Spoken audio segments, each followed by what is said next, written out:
Halo semuanya, selamat datang di rekaman minggu ke-11 dari Eastern Art Review.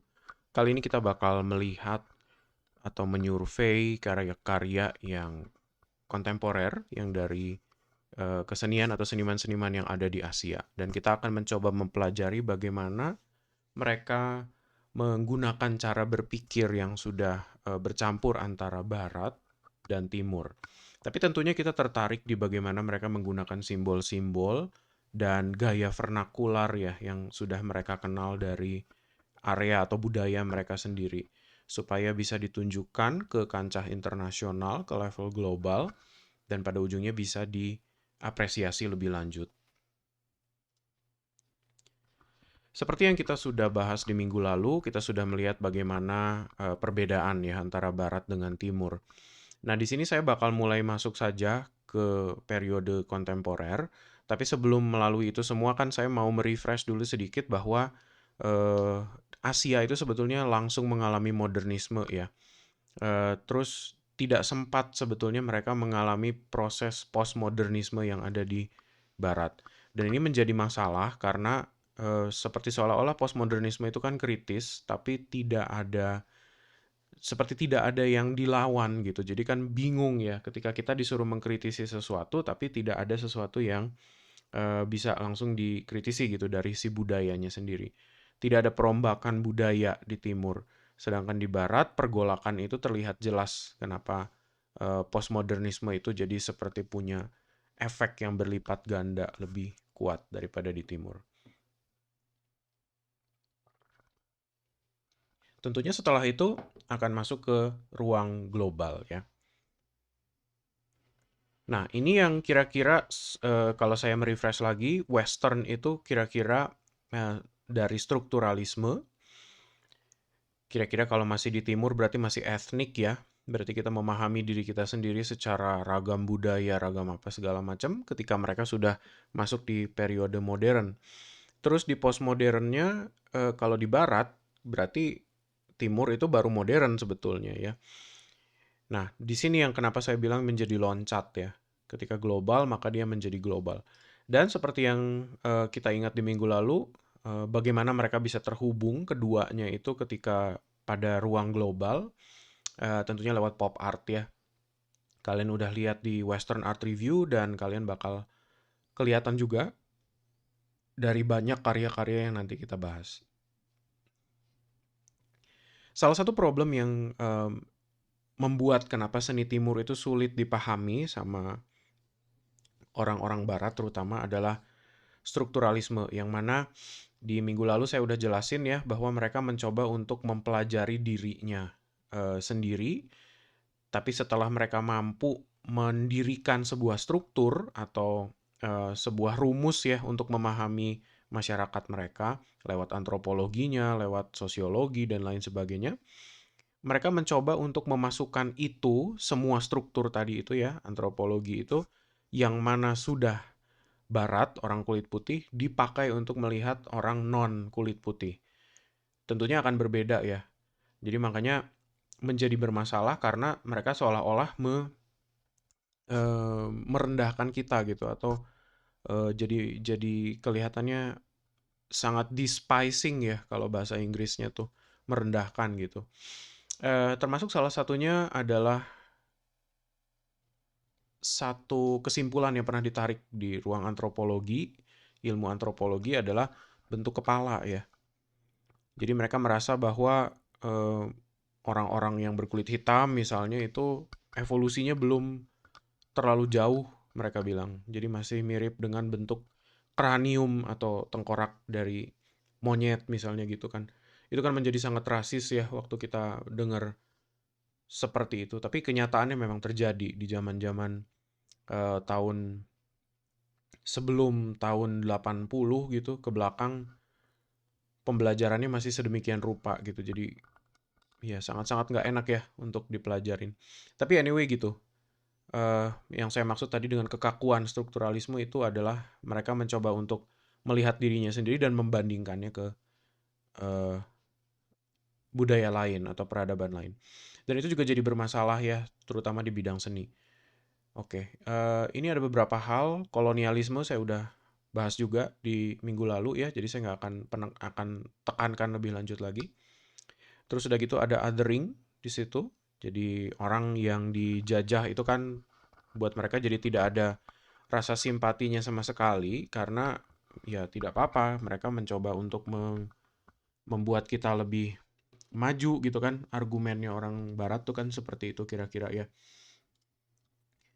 Eh Ya, ini salah satu tokoh pemikir strukturalis, Claude Lévi-Strauss. Eh, Strukturalisme dan modernisme itu selalu mencoba untuk mencari satu kebenaran universal ya, seolah-olah. Termasuk juga kayak kalau misalnya orang lagi kerja, maka laki-laki adalah yang paling cocok gitu misalnya untuk mengerjakan berbagai macam hal. Karena ya tadi strukturalisme berpikir untuk kalau seandainya badannya lebih mampu, maka mereka lebih qualified gitu kan. Seolah-olah berpikir begitu. Padahal ya banyak hal kok sekarang yang lebih jago dikerjain perempuan daripada laki-laki misalnya. Begitu juga dengan tadi universal, kebenaran universal katanya ya di situ disebutnya atau secara estetika. Jadi kalau dari seni mereka berpikir bahwa biarin aja dari sisi barat kita kasih tahu mereka bagaimana caranya buat seni, bikin seni dan nanti mereka akan mengikuti. Orang-orang Asia itu akan mengikuti, mereka berpikir begitu. Seolah-olah cuman ada satu jalan bagaimana seni itu bisa diciptakan ya. Mungkin mereka akan berpikir, oh nanti juga orang-orang Asia pada tahun 2000-an akan masuk seperti kita Renaissance di tahun 1500-an misalnya gitu. Ternyata kan enggak.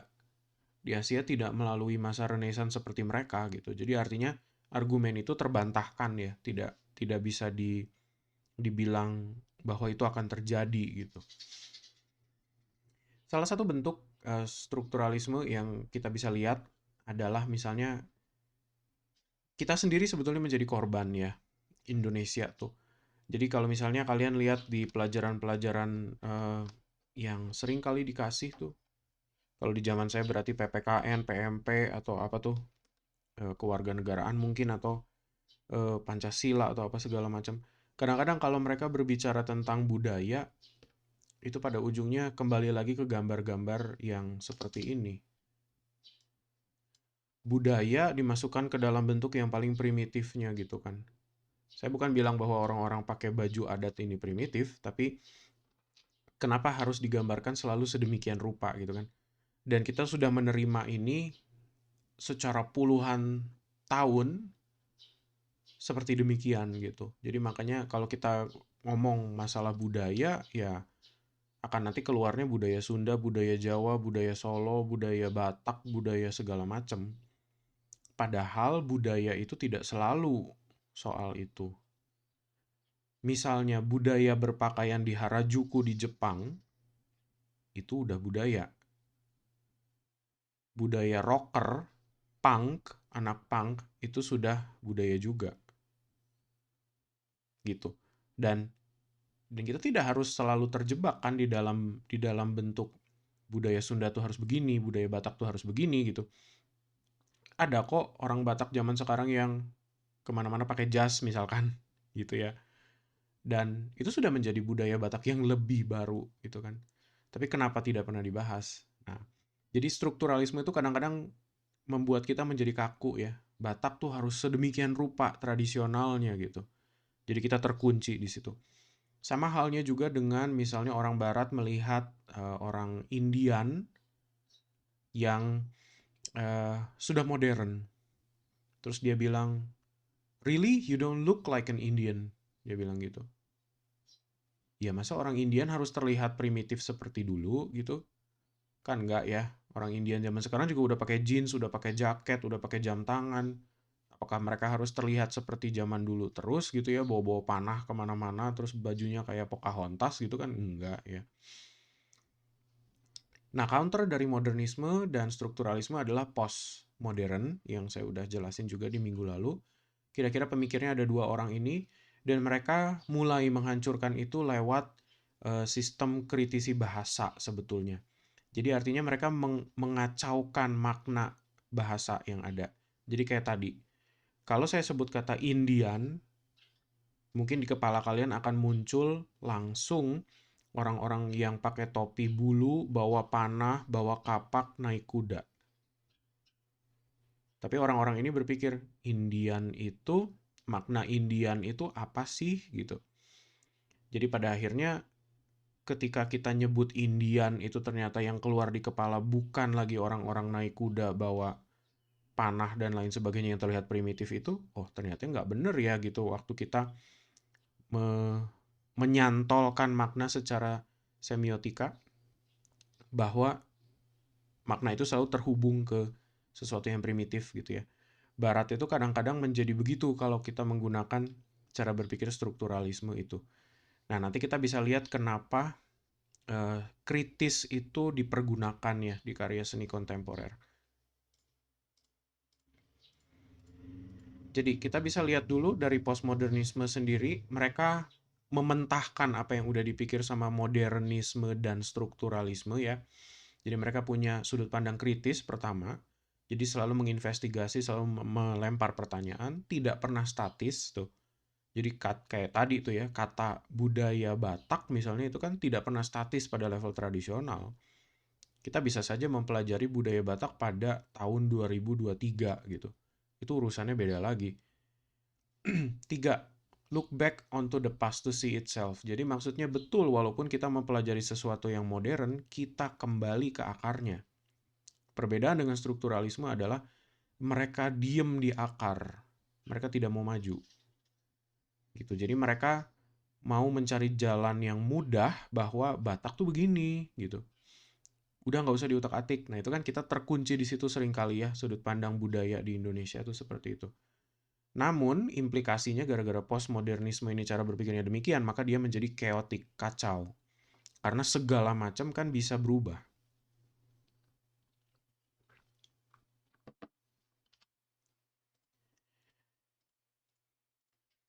Nah, kalau di modernisme kita bisa lihat lagi sebagai refresher ada dia build on structure. Jadi dia duduk di atas struktur tadi supaya dia bisa bergulir terus gitu kan. Kalau seandainya dikacaukan terus fondasinya kan mereka nggak bisa maju ya. Nah, itu yang membuat mereka menjadi statis di situ. Mereka diem, mereka tidak memikirkan bagaimana terjadinya, bagaimana mutasinya, bagaimana perubahannya. Yang penting begitu aja kita tumpuk terus di atasnya ketika ada sesuatu yang baru, tapi dia nggak pernah mencoba melihat kembali ke akar ya. Jadi tidak retrospektif, tidak mencoba melakukan perenungan gitu.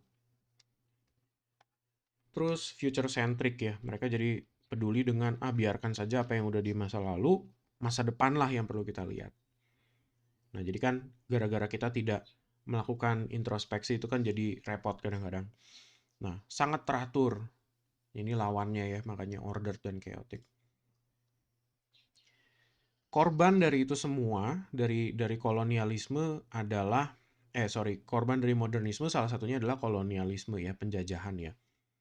Nah ini kenapa saya mesti sebut, karena di beberapa dunia ketiga, ini istilah yang dipakai sama Profesor Homi Bhabha, kita misalnya Indonesia itu masuk di dalam ruang ketiga, atau istilah Indonesianya third space. Istilah dunia ketiga tuh kayak kita, Malaysia, Vietnam, Kamboja misalnya atau apa, Filipina, itu ruang-ruang yang mengalami perubahan karena penjajahan biasanya gitu ya. Jadi kenapa kita disebut sebagai ruang ketiga, karena itu tadi. Nanti kalian bakal bisa lihat ya, ada negara pertama tuh kayak apa, negara kedua tuh kayak apa, negara ketiga tuh kayak apa gitu. Nah, isu tersebut menyebabkan hibriditas. Ini yang kita udah sebut dari minggu pertama sebetulnya ya. Mau disebut akulturasi, mau disebut sinkretisme, mau disebut apa. Ada percampuran gitu. Jadi kita menjadi hibrid gitu kan. Indonesia itu misalnya dijajah Belanda, tapi kita juga punya budaya sendiri, tapi juga ada percampuran lagi gitu kan dengan apa yang nanti kita bisa lihat. Nah, untuk mementahkan itu juga ada pemikir lain yang namanya Profesor Edward Said. Dia punya pemikiran tentang orientalisme katanya.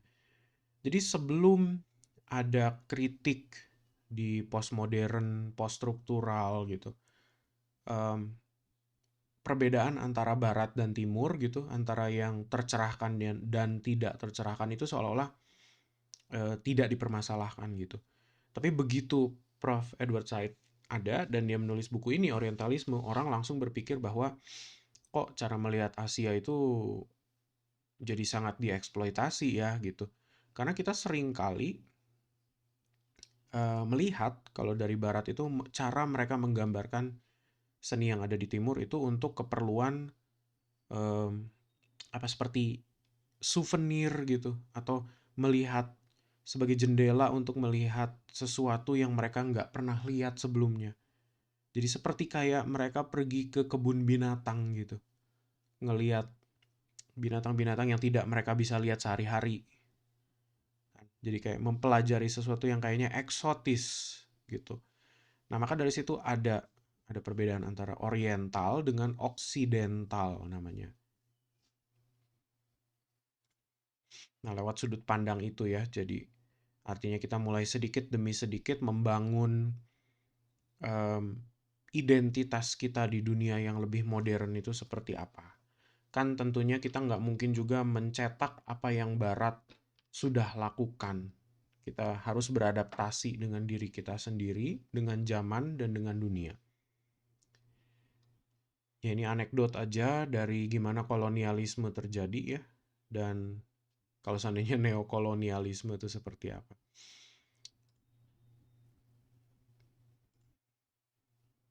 Ya ini lagi-lagi bentuk eksotisisme yang disebut sama Prof. Edward Said tadi. Jadi memang ada eksploitasi ya. Ini seperti contoh dari lukisannya Jean Leon Jerome di sebelah kiri. Kita bisa melihat bagaimana orang lagi sholat aja kok jadi kayaknya menarik banget gitu untuk dilukis ya. Kira-kira pada tahun-tahun itu ya ada keinginan untuk melihat dunia di luar barat gitu. Ini pelukis Prancis ya by the way. Terus ada Gauguin yang juga banyak lukisan-lukisannya terutama yang terkenal menggambarkan figur-figur orang-orang dari daerah jajahan Prancis ya. Terus ada Picasso yang tertarik sekali dengan patung-patung atau topeng-topeng dari Afrika. Sehingga dia mengambil bentuk-bentuk itu. Apakah kolonisasi atau penjajahan itu selalu memberikan efek jelek? Ya, sebetulnya bisa dibilang iya dan bisa dibilang tidak. Tapi bukan berarti saya jadi menyupport atau memperbolehkan penjajahan. Bahkan pada hari ini pun penjajahan itu hadir dalam bentuk yang beda ya.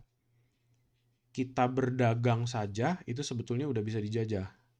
Indonesia yang dari hari itu membiarkan misalnya smelter atau tambang Freeport dikontrol Amerika itu sebetulnya juga sudah dijajah.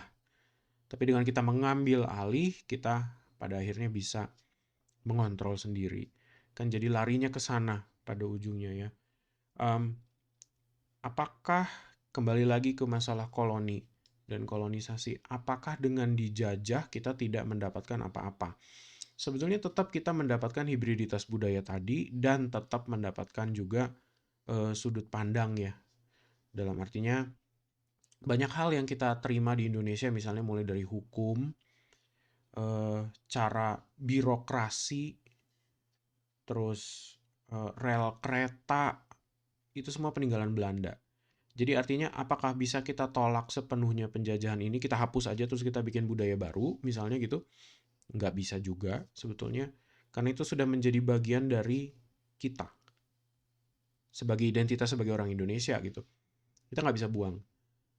Tapi kita bisa membebaskan diri dari yang mana yang bisa kita pilah gitu ya maksudnya ya. Yang mana yang bisa kita terima, yang mana yang bisa kita singkirkan. Jadi ada sesuatu yang mungkin nggak harus kita ikutin terus, maksudnya gitu. Nah, dari dua sisi ini kita bisa lihat ya, buat orang yang mengkoloni atau penjajah, mereka bisa dapat apa aja sih? Satu, mereka menjadi kaya. Iya, kenapa negara Eropa itu bisa jadi kaya? Sebetulnya sebagian besar karena dulunya mereka menjajah. Mereka punya kekuatan uang, mereka punya itu semua yang pada ujungnya ya memberikan mereka head start ya, bisa maju lebih awal gitu artinya.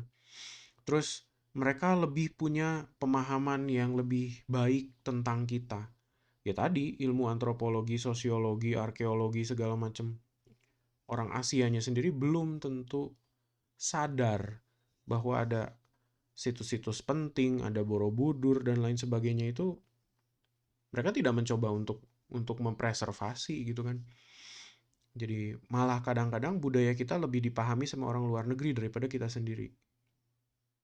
Itu konyol memang.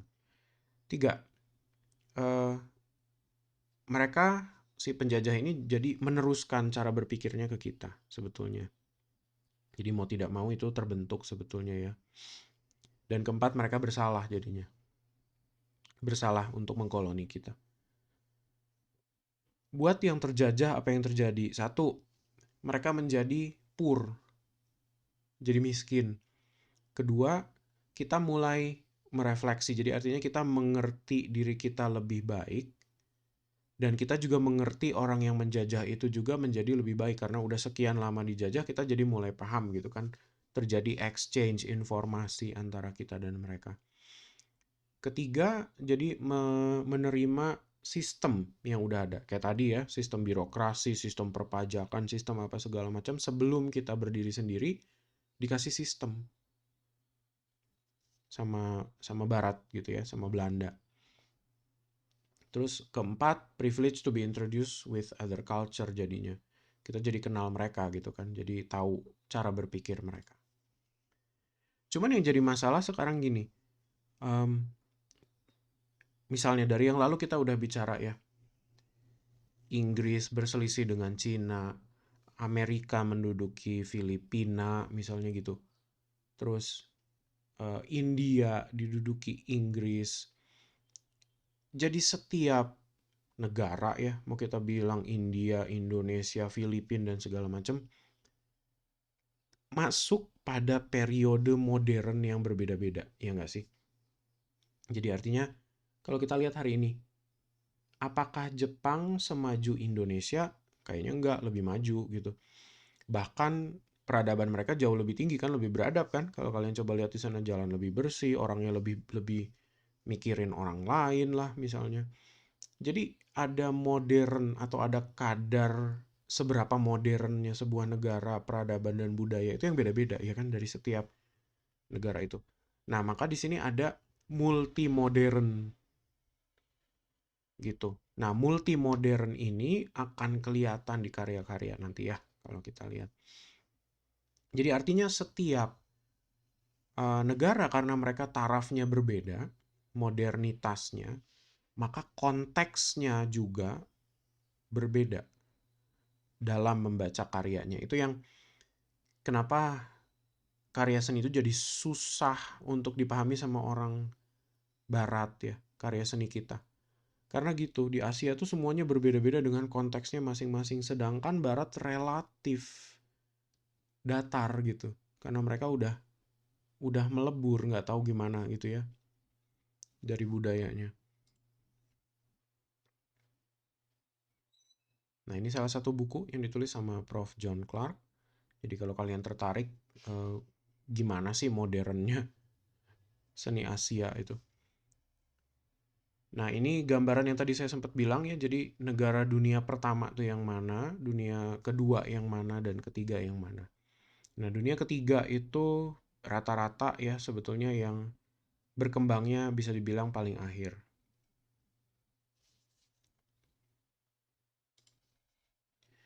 Kita masuk ke contemporary art sekarang. Kita mulai menyurvei ya. Ini ada terjadi sebuah pertukaran lagi-lagi seperti tadi. Jadi ada isu global namanya. Ini yang jadi menarik. Global dan lokal. Dalam artian kita bisa bikin karya, kita bisa menunjukkan ke diri kita sendiri dan bisa menunjukkan keluar.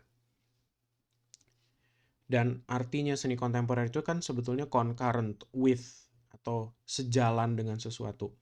Jadi karya ini misalnya di 2009 waktu ditunjukin ya udah nggak bisa dibilang kontemporer lagi sih. Cuman genrenya masih masuk di dalam genre yang masih deket lah dengan kita sekarang ya. Beda kira-kira berapa sih?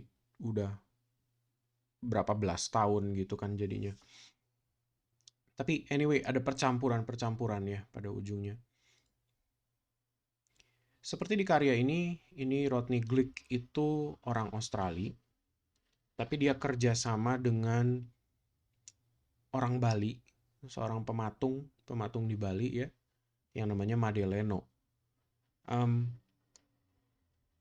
Ini ada percampuran, jadi tentunya si senimannya sendiri kan sudut pandangnya sangat barat ya.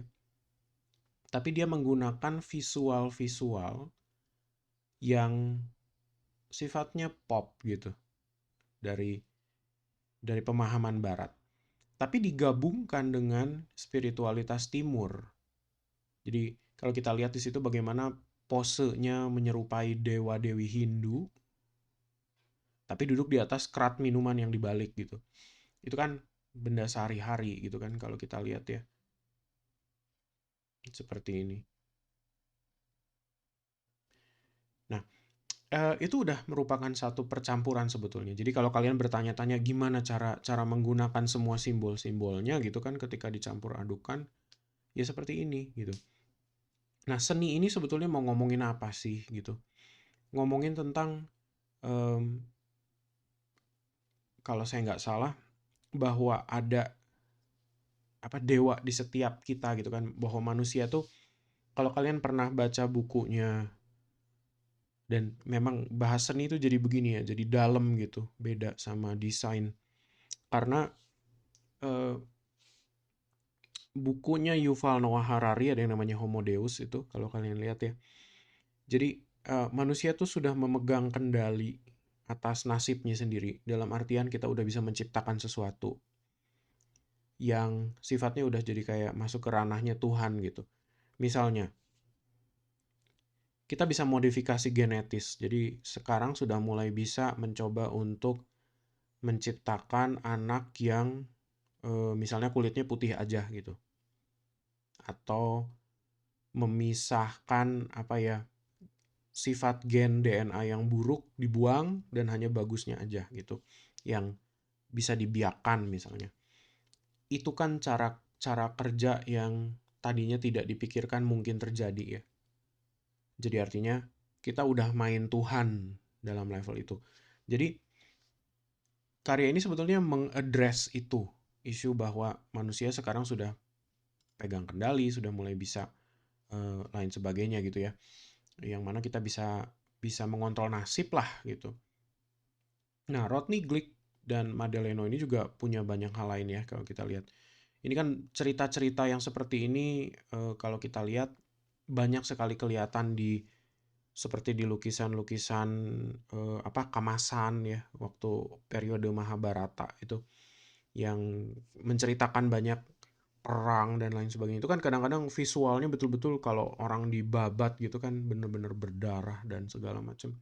Sebetulnya sadis gitu, tapi kesadisannya ketika ditunjukkan pada dimensi pop gitu kan. Jadi kayak waktu kalian nonton Kill Bill gitu kan berdarahnya kan berdarah dalam konteks sangat-sangat komikal gitu. Berlebihan gitu kadang-kadang ya sebagai konsumsi media tuh. Terus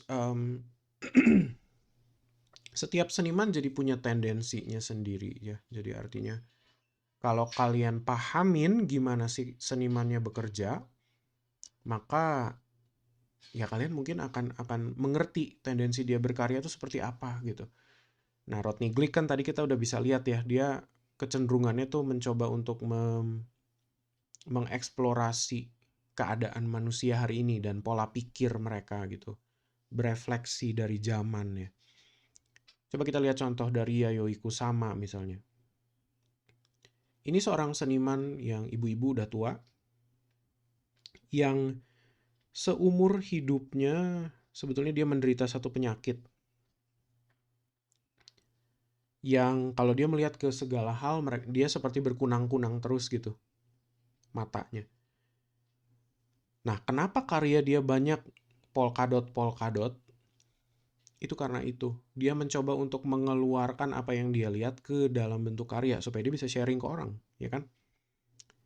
Maka bukan hanya dot dot dot seperti itu gitu kan. Kalau kalian pernah ke Museum Macan, ada satu karya dia yang kalian masuk ke dalam ruangan, isinya kaca, dikasih lampu warna-warni. Dan itu kelihatan seperti satu space luar angkasa yang tidak pernah berakhir tuh. Terus menerus memanjang gitu kan. Jadi kayak kalian lagi terbang di atas bintang-bintang atau apa gitu. Nah, itu karyanya Yayoi Kusama ya. Jadi tendensi dia dalam berkarya adalah dia punya penyakit itu dan dia mencoba untuk keluarkan. Masih banyak karya dia yang lain, ada bola-bola besi yang ditaruh banyak banget. Jadi setiap kali kita melihat kayak ada pantulan bayangan kita ada ratusan gitu. Nah, itu juga sama memberikan efek itu. Atau ada satu ruangan kosong yang setiap kalian masuk, kalian boleh berpartisipasi dengan nempelin stiker warna-warni yang bentuknya selalu bulat dot. Nah, setelah selesai semua orang nempel-nempel itu, nanti akan terjadi bentuk dot dot dot dot juga kan, polkadot satu ruangan penuh. Ya itu gitu. Terus ada Tree Artist Collective. Ini orang-orang yang suka beliin figur-figur di Jepang tuh kan ada banyak budaya gashapon ya kalau kalian beli mainan yang random itu atau figur-figur. Nah, itu suka dipanasin sama mereka dan dicetak jadi bentuk kotak. Nah, ini masing-masing seniman kalau kita coba lihat dia punya tendensi berkarya ya sebetulnya ya. Ya, sama halnya kalau kalian ngunjungi Nu Art juga nanti kalian bisa mulai kerasa nanti tendensi berkaryanya Pak Nyoman Nuarta tuh kayak gimana. Kenapa seni di timur bisa naik ke level global ya? Karena terbentuknya sistem art world dan ekonomi yang global tadi itu. Jadi mulai ada banyak rumah lelang misalkan. Ada boom di tahun 2008, jadi waktu Amerika lagi krisis finansial, itu ada beberapa karya seni dari seniman di Asia yang tiba-tiba bisa terjual dengan harga yang sangat fantastis. Nah, gara-gara itu, jadi publik lain di dunia barat tiba-tiba menjadi tertarik untuk mengumpulkan. Dan jadi booming lah karya-karya seni di timur ya. Nah, ini beberapa nama besar sebetulnya tuh Chai Guoqiang kalau kalian lihat, Takashi Murakami juga ada. Oke, coba kita lihat ya sekarang gimana cara kerjanya simbolisme yang mereka pakai dan mereka jalan atau bekerja di dalam ruang kontemporer. Um, ini yang jadi tantangan ya untuk kalian. Tapi memang saya paham nggak terlalu bisa dipakai di desain, tapi setidaknya yang kalian bisa ambil adalah gimana mereka mengambil simbol itu dan digunakan untuk berekspresi. Sebatas itu ya kalau buat kalian. Tentunya kalian nggak mencoba untuk jadi seniman, jadi um, ya tentunya cara berpikirnya akan berbeda ya sama desainer ya.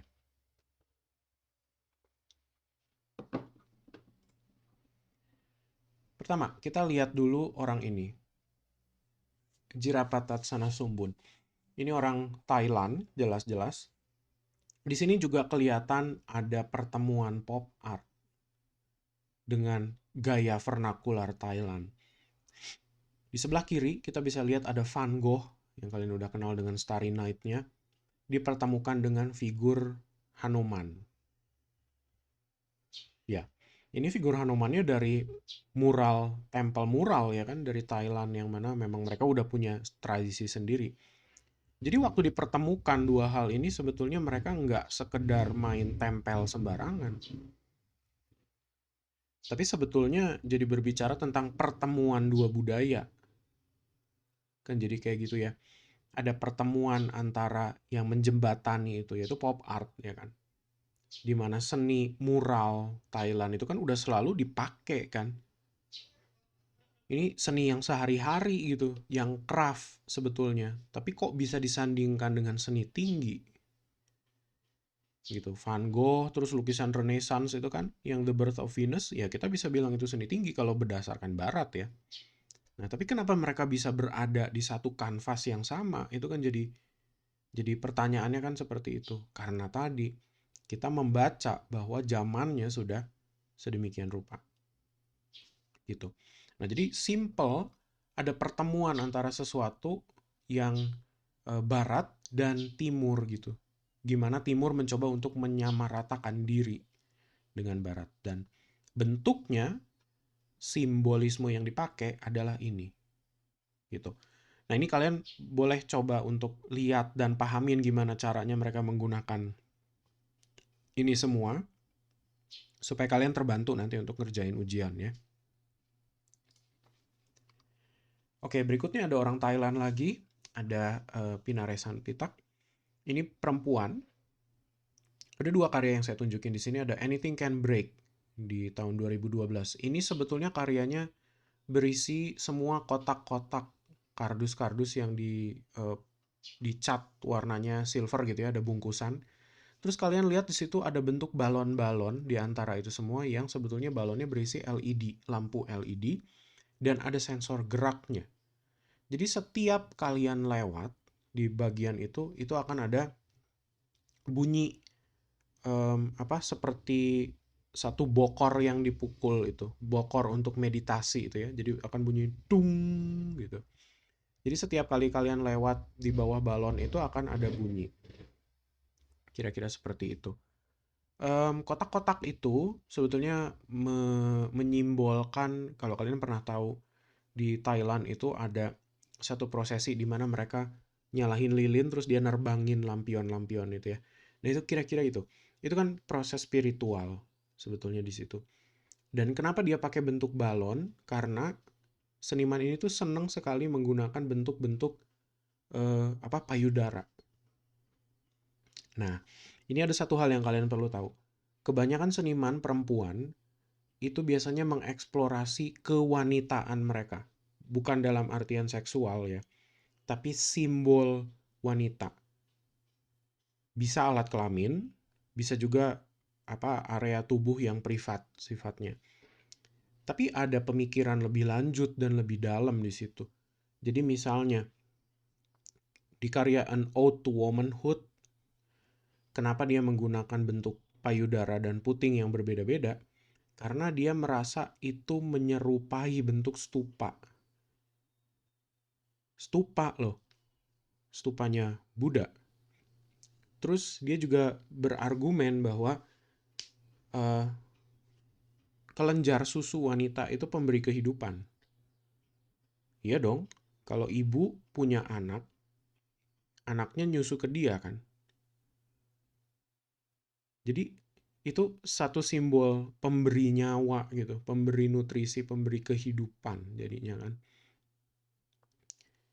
Nah, itu tuh seperti sebuah meditasi yang sifatnya spiritual ya. Ini yang kenapa saya bilang kenapa karya seni di timur kadang-kadang walaupun bentuknya tidak spiritual, tapi dia bisa spiritual.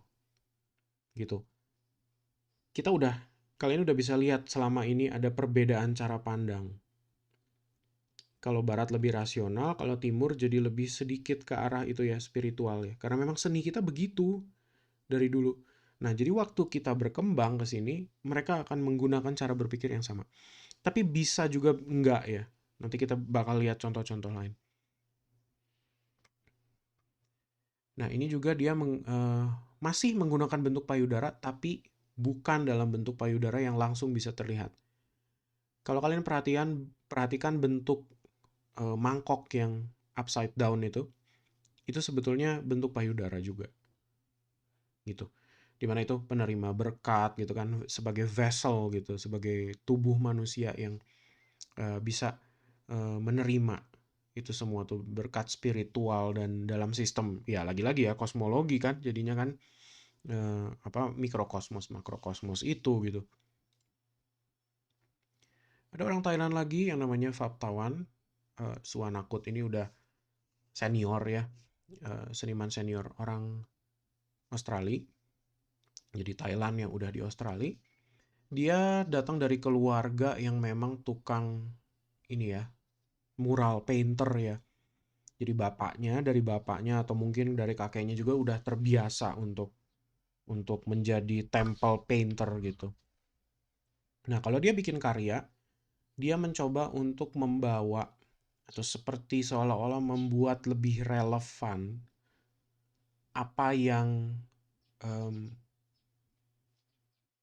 lebih modern gitu. Jadi maksudnya kalau di mural tempel yang dulu kan mungkin kalian nggak pernah melihat ada manusia dengan depiksi punya mobil lah, nggak kan kelihatan apa namanya digambarkan pada depiksinya yang sekarang gitu kan. Selalu ditunjukinnya ya mungkin pada zaman-zaman Sang Buddha Gautama masih hidup gitu. Nah, di Paptawan dia mencoba untuk membuat karya itu menjadi lebih relevan dengan cara itu gitu. Dia punya cara untuk menunjukkan orang-orang pada kehidupan sekarang tuh gimana sih gitu ya. Salah satu contohnya dia bermain juga nih ini dengan elemen desain gitu kan jadinya. Karya-karya yang tadinya harus selalu terlihat sakral gitu, ini kenapa nggak dicoba dicampurin dengan rumah-rumah yang lebih modern misalnya, di overlay gitu, dikasih perbedaan eh, apa lapis-lapis gitu kan jadinya ya. Gimana ternyata spiritualitas itu di kehidupan sehari-hari masih ada gitu kan kalau di mereka. Ya gitu. Cara cara berpikirnya jadi memang sedikit beda ya. Dan kalau nggak dijelasin seperti ini, orang-orang barat pun nggak akan ngerti sama sekali. Kita bergeser ke Cina, ada seniman yang namanya Ai Weiwei. Nah, ini mungkin sifatnya lebih kritis karena dia postmodern, tapi tidak begitu kelihatan langsung ya cara cara berpikir spiritual Chinese-nya gitu. Kita mulai dulu dari karya yang di kiri atas. Ada Dropping a Han Dynasty Urn. Itu sebetulnya satu kritik dia waktu Cina mulai naik ya. Maksudnya mulai maju tuh di tahun berapa ya? 2007, 2010 lebih gitu. Itu kan kelihatan sekali ada kemajuan yang pesat ya di secara ekonomi gitu, secara politik dan secara negara. Tapi ada satu hal yang menurut Ai Weiwei jadi Cina tuh melupakan gitu, yaitu budayanya sendiri. Karena demi maju tiba-tiba jadi banyak hal yang seperti eh, apa nilai-nilai dari Taoismenya, dari Konfusianismenya itu seperti kayak seolah-olah hilang gitu kan demi kemajuan itu. Dan pada ujungnya dia protes dengan nih ini sebuah fase dari dinasti Han dia bilang. Saya nggak tahu benar atau enggak dari dinasti Han dipecahin sama dia. Jadi itu sebuah statement bahwa buang aja tradisi gitu, nggak usah dipentingin kayak gitu. Dan orang ini memang kasar ya kadang-kadang cara cara mengkritiknya tuh. Jadi dia berdiri di Tiananmen Square gitu di tengah situ di depan Forbidden City. Itu kan satu simbol tempat yang kayaknya agung gitu kan ya dulunya. Tapi di tengah ambil alih kuasa oleh rejim komunis, kalau di Cina ya, di partai komunis, mereka juga jadi nggak manusiawi lagi gitu. Jadi makanya nggak aneh kenapa kalau seandainya dia buka baju di situ dan ada tulisan fuck gitu kan di dadanya. Tapi di karya-karya yang lebih lebih ke depan, lebih maju ya. Ini ada peristiwa yang ada anak anak yang meninggal tenggelam itu yang namanya Alan Kurdi ya. Ai Weiwei bikin karya yang kita bisa lihat di sebelah kanan bawah. Ini ada pilar-pilar yang dilapisi jaket pelampung. Dan itu banyak sekali jaket pelampung tuh sampai memenuhi pilar itu semua. Kenapa dia bikin karya ini? Karena dia pengen dunia tahu kok refugee yang waktu ini ISIS kalau saya nggak salah mereka pada kabur ya, orang-orang Syria, kenapa tidak peduli, kenapa orang barat tidak peduli gitu, seolah-olah tidak dianggap sebagai krisis kemanusiaan. Jadi sebetulnya ya mungkin kalau kita mau gali lebih dalam ya, peduli pada sesama gitu kan. Itu kan sebetulnya ada konfusianismenya juga gitu kan di situ. Tapi tidak muncul secara eksplisit jadinya kan. Em, itu udah jadi nilai yang bisa dibilang ya universal lah gitu untuk sekarang ya. Tapi kayak begitu gitu. Jadi dia menggunakan simbolisme jaket pelampung untuk berbicara tentang isu ini. Tentang orang-orang yang kabur dari kejaran pembunuhan ISIS itu. Dan masih ada 2 karya lagi. Pertama, di sini 2 sampel ya. Jadi Ai Weiwei juga sempat punya video klip. Kalau kalian mau coba tonton. Jadi konteksnya Ai Weiwei itu udah pernah ditangkap sama negara ya, gara-gara dia saking kritisnya gitu. Dan Cina kan kita tahu banyak sekali ya sensor-sensor gitu. Mereka tidak senang dengan kritik. Jadi pada akhirnya memang sering terjadi clash tuh antara Ai Weiwei dengan pemerintah Cina di sana. Di video klip itu kalau kalian tonton dia mencoba untuk bilang bahwa ya orang-orang ini bodoh gitu. Jadi ada orang yang mengikuti dia gitu di sepanjang video nanti. Dan situasinya bisa dibalik. Seolah-olah siapa yang berpesta di sini kalian itu jadi orang yang nggak berguna gitu ngikutin dia. Terus ada Sunflower Seed. Nah ini mungkin kalian bisa bisa tonton ada apa namanya konteksnya sendiri ya, dan itu cukup cukup rumit kalau saya jelasin sekarang. Jadi perlu kalian tonton. By the way, Sunflower Seed itu bukan betul-betul kuaci. Ini dibikin dari keramik terus dicat satu persatu. Bayangin. Jadi kalau dipikir gunanya apa orang bikinin sampai puluhan ribu sampai jutaan biji seperti itu dicatin satu-satu. Ada sebabnya. Nah, kalian boleh coba lihat ya video itu. Berikutnya ada seniman Cina lain namanya Zhu Yu. Ini orang memprotes eh, hukum yang tidak ada kira-kira di tahun 2000-an ya. Jadi orang Cina itu kadang-kadang banyak percaya tahayul gitu kan. Minum cula badak lah, makan janin lah, apa segala macam.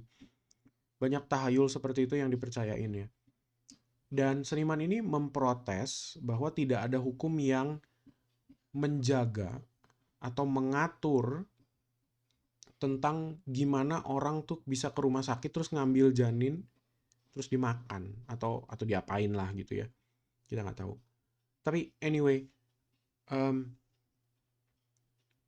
gara-gara dia protes dan dia menunjukkan karyanya, maka pada tahun yang sesudah-sesudahnya itu akhirnya diperbincangkan dan akhirnya ada gitu, dikeluarkan hukum bahwa rumah sakit diwajibkan untuk membakar atau menginsinerasi sepenuhnya kalau seandainya ada mayat janin bayi atau apa segala macam gitu ya. Dan sudah seharusnya begitu.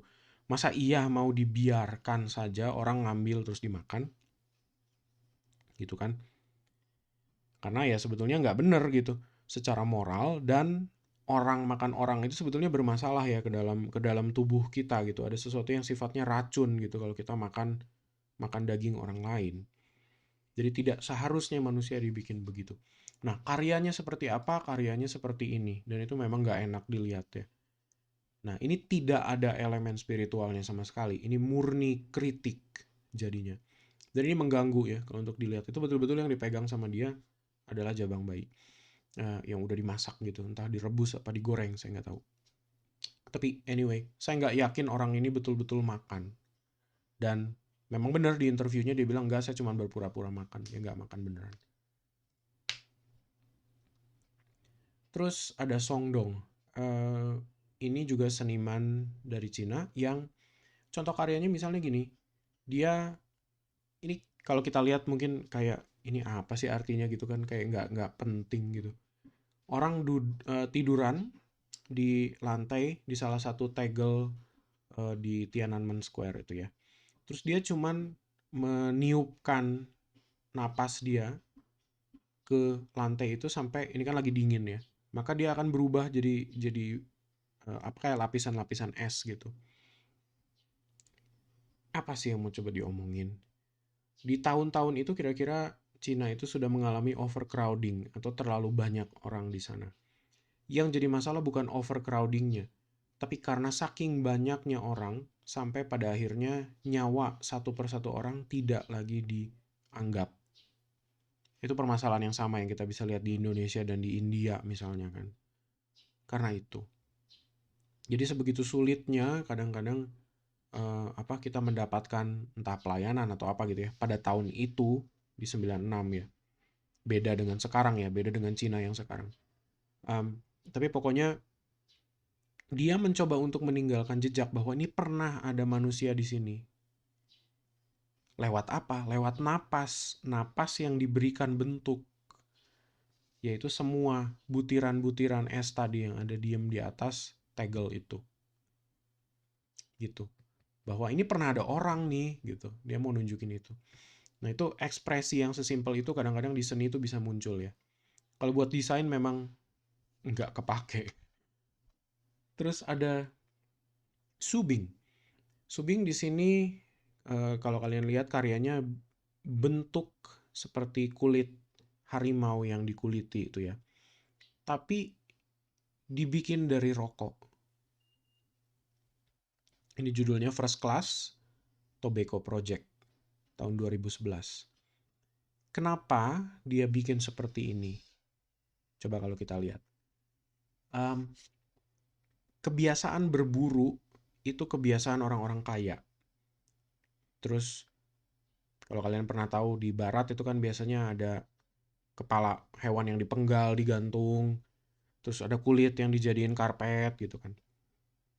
Itu tuh seperti sebuah simbol kekuasaan dan kemampuan untuk menguasai hidup benda, nyawa gitu kan, binatang atau apapun. Terus gimana dengan rokok gitu sekarang? Jadi ada dualisme kritik di sini sebetulnya. Satu, masalah tadi budaya berburu itu sebagai budaya orang kaya, dan kedua, masalah si tobacco ini sebagai rokok ya maksudnya ya, dianggap sebagai sesuatu yang elit. Gitu. Jadi orang merokok disamakan atau dibandingkan atau juxtaposisi itu istilahnya seperti seolah-olah itu menjadi satu bagian yang luxurious gitu, elit gitu. Ya dia mengkritik industri bisa, dia mengkritik sudut pandang perokok juga bisa. Kayak gitu. Terus ada Yang Chen. Yang Chen di sini dia mencoba untuk menato Disney atau Louis Vuitton ke kulit si babi itu ya. Nah ini kalau kalian mau coba mahamin konsep seni seperti ini harus paham ini ada estetika. Mungkin nanti kalian dapat ya ada Society of Spectacle sama Culture Industry. Tapi untuk sekarang kayaknya lumayan panjang kalau saya jelasin. Tapi anyway ini ada elemen pop artnya juga dalam artian pop art itu kan sering pakai brand kan. LV dan Disney beserta semua karakternya itu sebetulnya udah brand gitu. Jadi artinya budaya dan konsumsi produk itu udah menjadi bagian identitas kita hari ini. Kalau kamu pakai baju-baju mahal dari branded, semuanya branded dari atas kepala sampai ke ujung kaki, mungkin kamu akan dianggap apa gitu pada hari ini gitu kan. Jadi budaya itu seperti baju gitu yang bisa dipakai dan dilepas. Tapi itu tidak merubah kita sebagai manusia gitu kan. Babi ditato Louis Vuitton sepanjang badannya tidak membuat dia jadi mahal. Gitu. Itu termasuk salah satu kritik ya jadinya. Tendensi postmodern dan pop. Nah, seniman satu ini mencoba menggunakan karya dari kertas sebetulnya, karya yang di kertas yang ditumpuk, dilem, terus udah gitu dia potong, dia sculpting pakai gerinda. Nah, ini bisa bentuknya jadi seperti bentuk patung Yunani atau apa. Tapi sebetulnya tidak sekaku itu karena bahannya bukan dari batu. Jadi kepalanya bisa seperti itu ya.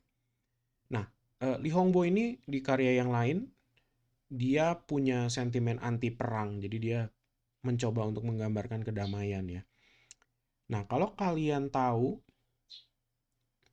di Cina itu ada kebiasaan untuk bikin seperti kalau pas lagi deket Imlek nih, nanti kalian bakal lihat ada lampion yang dari kertas yang bisa dibuka, bentuknya nanti kayak nanas-nanasan atau apa gitu ya. Nah, dia menggunakan teknik itu. Jadi semua bentuk-bentuk ini kalau dilipat, dia sebetulnya akan bentuk senjata, granat gitu. Jadi segala sesuatu yang sebetulnya simbol untuk mengambil nyawa,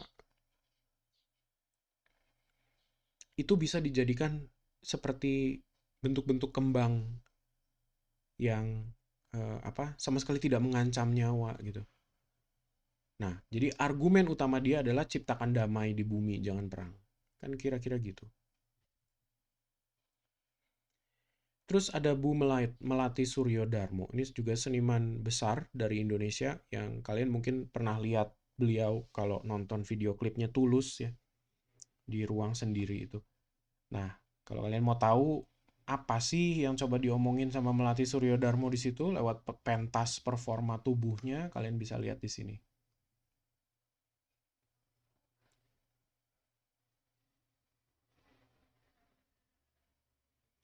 Ya, jadi banyak simbol sebetulnya lewat pembacaannya itu jadi pada ujungnya harus menggunakan semiotika ya. Gimana kita membaca satu ungkapan lewat ekspresi. Dan Bu Melati ini sangat feminis juga ya. Seperti saya bilang perempuan biasanya kalau dia berkarya dia biasanya membawa juga kewanitaan dari subjek dia sebagai diri gitu kan, sebagai identitas ya. Ada dua karya yang saya tunjukin di sini. Yang paling atas adalah dia bikin satu dinding bata, terus dia lari, dia tabrak sendiri. Jadi dia mencoba menunjukkan bahwa tubuh wanita itu kuat sebetulnya. Iya dong, sebetulnya kalau kita coba survei ya, ini bukan masalah kekuatan fisik gitu. Perempuan tuh kadang-kadang lebih bisa bertahan melewati banyak rintangan dibanding laki-laki loh. Percaya. Terus yang karya yang di bawah, dia mencoba untuk em, ini berkomentar ya sebetulnya. Tubuh wanita itu sangat kesulitan gitu hari ini. Jadi tubuhnya suka diatur orang gitu lewat standar dari masyarakat ya harus putih lah, tidak boleh punya bulu lah, tidak apa segala macam. Tapi di saat yang bersamaan dia juga sebagai wanita atau manusia yang tetap sangat fragile gitu, sangat rapuh gitu kan. Tapi dia harus membalance itu semua. Jadi kalau kalian coba lihat, dia sebetulnya di situ menggunakan high heels ya, sepatu dengan hak. Terus ada butter di bawah situ, ada mentega banyak banget. Dan itu menjadi licin gitu ketika dia harus harus berdiri dan dia harus nari di atas itu. Maka dia akan jatuh berulang kali, bangun lagi, jatuh, bangun lagi, jatuh, bangun lagi. Itu semua ungkapan-ungkapan yang dipakai sama dia untuk menunjukkan tadi itu, berkomentar tentang perempuan pada hari ini. Ada Heri Dono yang dia menggunakan banyak referensi-referensi ke mainan-mainan di pasar ya dan wayang. Dan itu biasanya bentuk-bentuk seperti itu, bentuk vernakular tadi itu digunakan untuk berkomentar tentang isu politik Indonesia misalnya. Terus ada Eko Nugroho yang sebetulnya ini udah jadi seniman besar sekarang, udah pernah mendesain satu pattern shawl untuk Louis Vuitton. Tapi karya dia juga berbicara tentang isu-isu komersialisme, kapitalisme berlebih gitu ya. Terus kesenjangan itu juga sering digambarin sama dia. Ada FX Harsono, ini juga salah satu seniman yang cukup dekat dengan om saya. Dan saya juga cukup dekat sama dia sebetulnya karena pernah ada program bareng. Pak Harsono ini cukup kritis pada era Soeharto. Jadi kalau kalian tahu periode Orde Baru, Soeharto itu cukup mengekang ke seniman-seniman. Jadi tidak boleh ada karya yang sifatnya mengkritik ya. Jadi karena dia juga tiran kan, sebetulnya tirani ya. Jadi kalau kalian lihat karya dia yang atas, judulnya Voice Without a Voice, itu sebetulnya bahasa isyarat dari demokrasi. Coba kalian lihat dan hitung panelnya ada berapa, DEMOKRASI. Tapi di bentuk I paling akhir, tangannya diikat. Sebetulnya ini sesimpel mencoba untuk bicara bahwa demokrasinya nggak penuh atau demokrasinya terkekang. Dan memang benar itu yang dilakuin Soeharto gitu.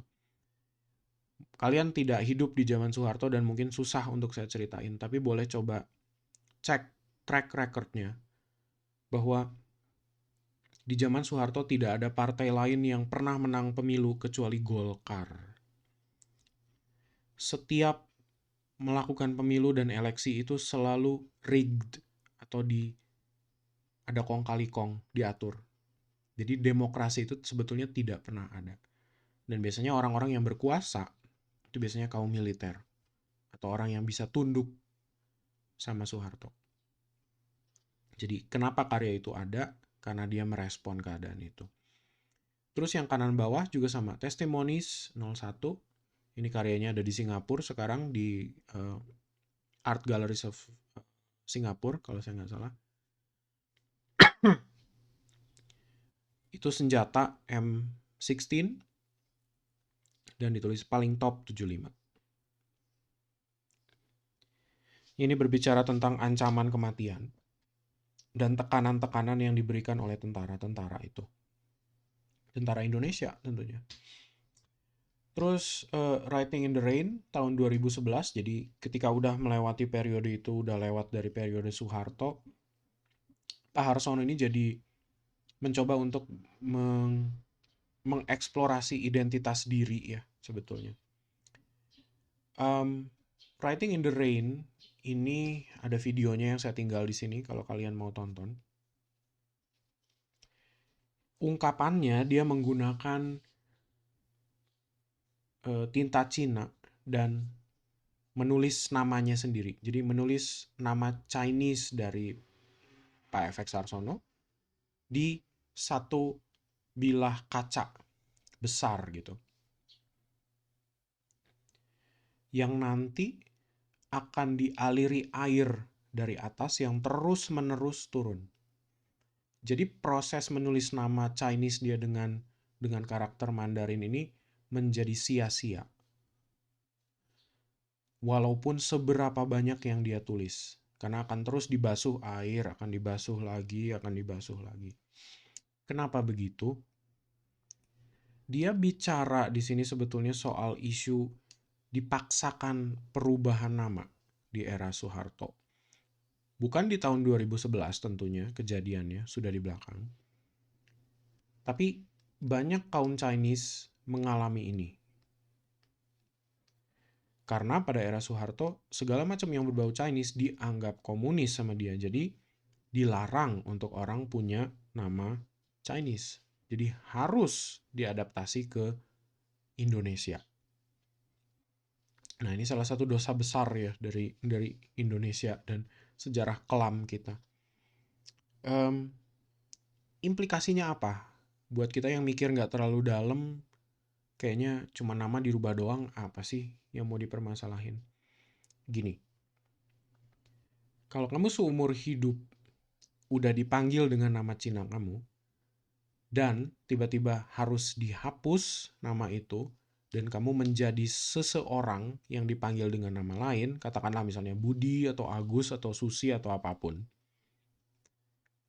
cara pandang kamu ke diri kamu sendiri otomatis akan berubah.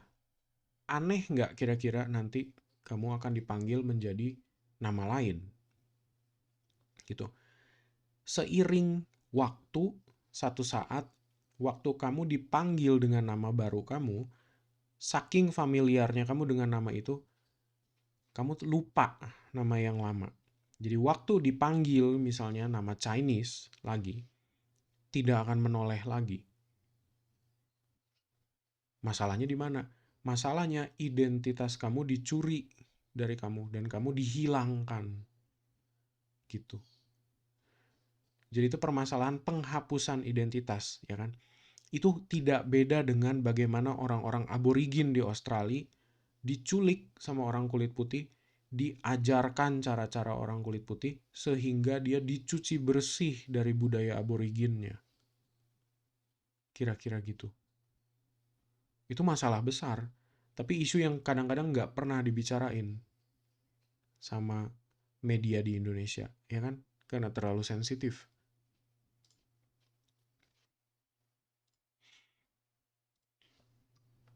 Oke, berikutnya ada Jumadi. Ini termasuk teman saya sendiri. Eh, Jumadi ini datang dari Imogiri, dari area di Jawa situ. Dan dia tertarik gitu dengan bentuk-bentuk wayang kulit ya sebetulnya. Tapi dia senang sekali berkarya menggunakan sisi-sisi puitis dari orang-orang yang mungkin juga sisi puitis yang ada di apa keseharian dia di kampung gitu. Jadi berbicara tentang menikmati alam gitu kan, hujan gitu, terus kadang-kadang dibandingkan dengan hati gitu. Jadi simplisitas-simplisitas itu ya. Jadi memang kalian harus lihat karyanya sih, susah kalau saya jelasin gitu. Kadang-kadang dia punya tulisan-tulisan yang sifatnya seperti haiku gitu untuk menemani karya-karyanya. Nah, barang-barang seperti itu jadi em, apa ya? Punya kekasan sendiri gitu. Setiap seniman tuh punya kekasan bahasa ya, bahasa visual ya jadinya. Di Filipina, kalian udah pernah lihat juga latar belakangnya ya. Kemarin kita udah bicara tentang jeepney sebagai bentuk vernakular. Ini ada dua seniman suami istri, Alfredo dan Isabel Aquilizan. Dia punya karya yang sebelah kiri menggunakan sendal jepit yang dia kumpulin dari kampung-kampung yang dia jalanin. Ini menunjukkan hidup orang-orang ya sebetulnya. Ini termasuk kategori seni yang disebutnya arte povera atau menggunakan benda-benda ready made tapi dari miskin ya, dari masyarakat atau benda-benda murah gitu, diambilin secara gratis. Um, ya ini bicara tentang gimana masyarakat kecil itu kadang-kadang eh, ya terzolimi lah dan apa segala macam gitu. Jadi ada isu-isu di mana mereka tidak diperdulikan. Dan ini sendal-sendal yang diambil tuh dalam dalam wujudnya yang kotor ya, jadi bukan sendal baru gitu. Jadi kenapa dia ambil itu karena ya orang-orang ini seperti seolah-olah dipergunakan sebagai pijakan gitu kan sama kaum elit biasanya. Ya jadi ada kritik seperti itulah di dalamnya. Terus Jeepney juga masalah bagaimana mereka berefleksi terhadap sejarah mereka dulu, gimana mereka pernah diduduki Amerika, dijajah Amerika gitu kan. Itu jadi panjang dan lebar gitu. Bicara masalah identitas Filipina tuh apa sih gitu. Um, ya seperti yang saya udah bahas gitu kan, sulit untuk menemukan sebetulnya satu seni tradisional khusus Filipina gitu. Karena banyak sharingnya kan dengan budaya-budaya yang ada di pulau-pulaunya mereka. Terus ada orang Jepang, Tatsumi Orimoto. Dia harus hidup dengan menjaga ibunya. Tapi sekarang ibunya udah meninggal sih. Eh, dia tuh mencoba membalance antara hidup kerja untuk mencari uang dan menjaga orang tuanya gitu ya. Si ibunya yang mana udah Alzheimer dalam artian udah sering lupa, udah sering em, sulit lah untuk mengingat gitu ya. Jadi harus dijagain terus nggak bisa dilepas sendirian. Kenapa dia sering sekali menggunakan bread di karyanya? Karena kalau kita lihat ada istilah breadwinner gitu kalau di bahasa Inggris tuh artinya orang yang mencari nafkah gitu kan, mencari makanan gitu. Breadwinner itu orang yang bisa beli roti, orang yang bisa menyediakan makanan lah pokoknya gitu. Kadang-kadang kita disandra gitu kan. Jadi kayak gambar yang di atas kalian bisa lihat orang-orang yang ditempelin dengan itu roti terus disandra gitu kan, matanya ditutup. Seperti seolah-olah ya kerja gitu kan. Jadi dipaksa menjadi sandera dari kerjaan kita sendiri gitu, seolah-olah nasib kita seperti itu. Terus dia harus menemani ibunya gitu kan, jadi kadang-kadang seperti itu kesulitan untuk membagi waktu juga, seperti di kanan bawah di situ kalau kita lihat ya. Dan ibunya dia tuh sering kali diajak untuk berkarya gitu sama dia.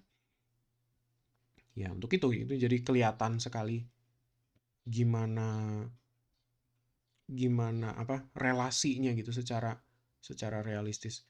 Tapi kadang-kadang ya dibikin jadi lucu-lucu juga gitu kan, si ibunya disuruh pakai sepatu gede kayak gitu. Jadi ya dibikin lucu-lucu aja. Nah, Takashi Murakami ini salah satu seniman besar dari Jepang juga. Dia punya super flat movement ya di Jepang. Ini tentunya sangat berkaitan juga dengan pop art, sangat berkaitan dengan anime, dengan manga gitu-gitu. Budaya populer itu ya kira-kira.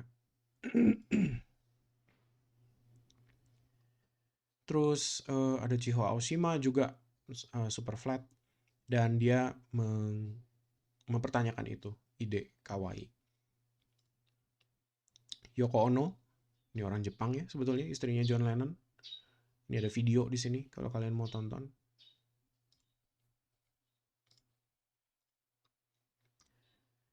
Terus ada Yoshimasa Tsuchiya, ini juga orang Jepang. Karyanya kecil-kecil, jadi biasanya ukurannya cuman antara mungkin 6 cm kali 10 cm gitu ya, cuman segede-gede gitu. Biasanya karya dia terbuat dari kayu. Saya nggak tahu sekarang apakah dia punya punya apa eksperimen atau mencoba bahan lain ya. Tapi kalau kita bisa lihat di sini dari salah satu interview dia bilang the wood is a living breathing material, dia bilang it ages, it hosts spirits. Jadi um, ada kepekaan spiritual itu kan di Jepang ya, orang-orang itu. Nah, ini satu karya yang juga kontekstual secara spirit ya. Kalau seandainya tidak dijelaskan, maka orang-orang barat kesulitan gitu untuk memahamin ini. Ya, bisa kita lihat ya. Jadi maksudnya di Jepang tuh kan ada pohon gede yang dilingkarin sama bentuk-bentuk kain-kain putih itu kan, kertas-kertas putih itu. Itu kan menunjukkan dia sakral gitu.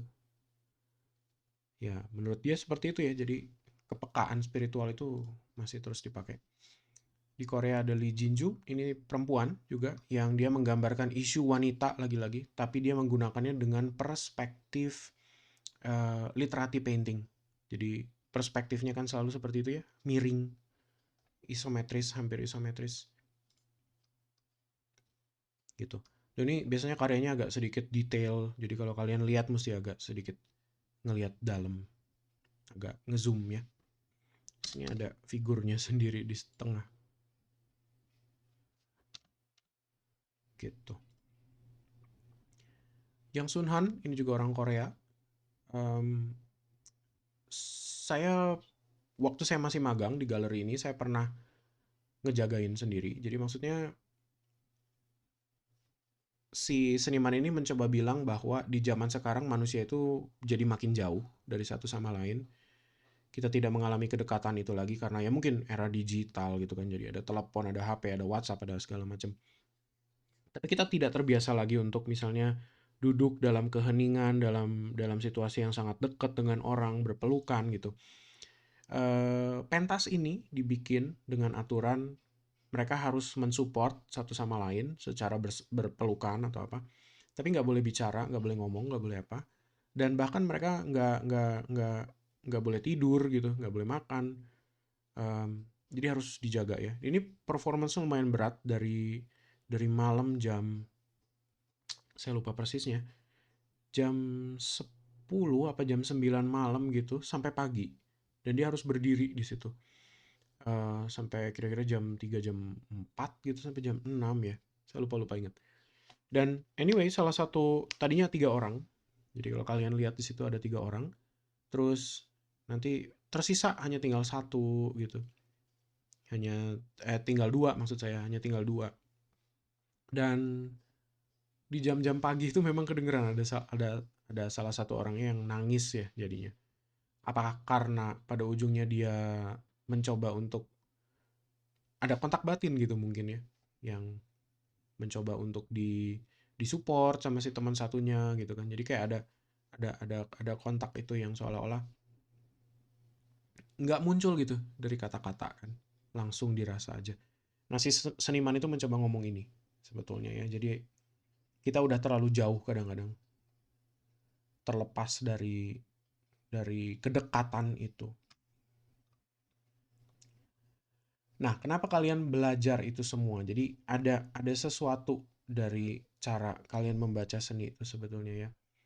Jadi kalau kita coba melihat ini dalam bentuk seperti rumah, itu di atapnya yang paling atas atau kulit luarnya, itu ada visual appearance atau ada tampak visual ya. Tampak visual itu yang kalian harus baca, eh, apa sih nilainya, nilai keindahannya gitu. Jadi kayak tadi yang masalah orang berpelukan, kalau kalian melihatnya hanya sebagai berpelukan, dia tidak punya makna kan. Jadi tampak visualnya hanya berpelukan.